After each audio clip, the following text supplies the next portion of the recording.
Japan language class in বাংলায় আপনাকে স্বাগত।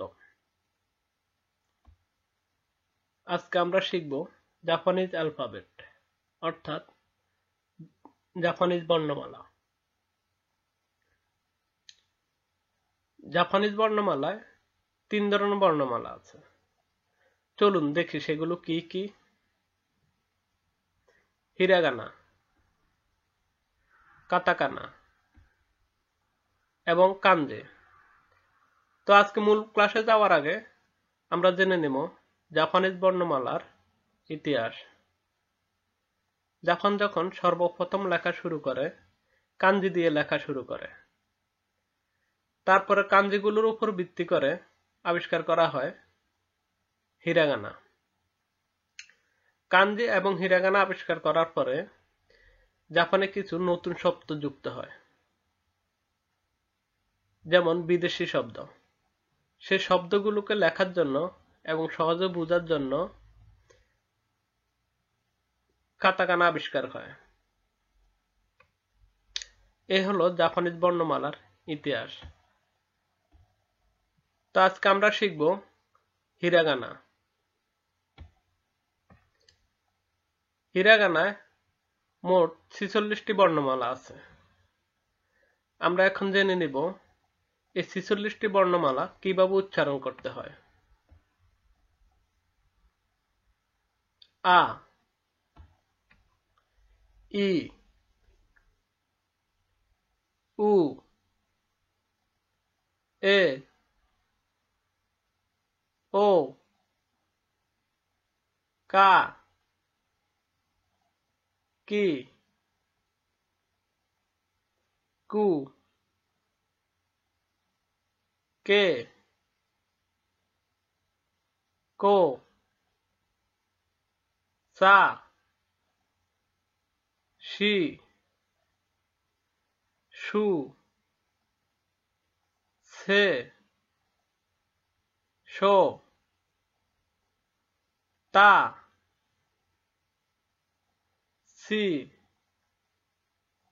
সু, তে, তো, না, নি, নু, নে, নো, হা, হি, ফু, হে, হো, মা, মি, মু, মে, মো, ইয়া, ইউ, ইয়ো, রা, রি, রু, রে, রো, ওয়া, ও,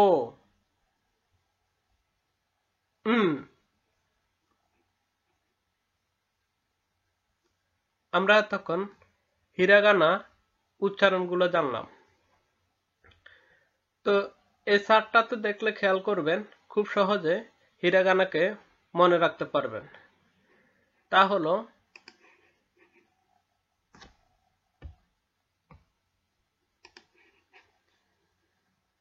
এই পাশে যে উচ্চারণগুলো আছে এই উচ্চারণগুলোর সাথে উপরে যে উচ্চারণগুলো আছে সেগুলো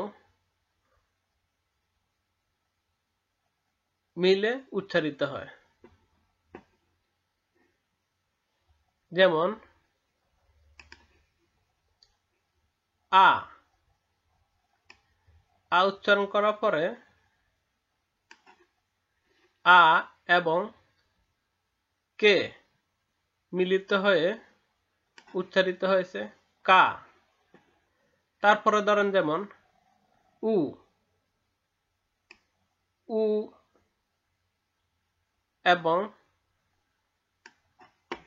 এন এর সংযুক্ত হয়ে উচ্চারিত হয়েছে নু। এভাবে হিরাগানা প্রতিটা শব্দ উচ্চারণ মিলিত হয়ে উচ্চারিত হয়েছে।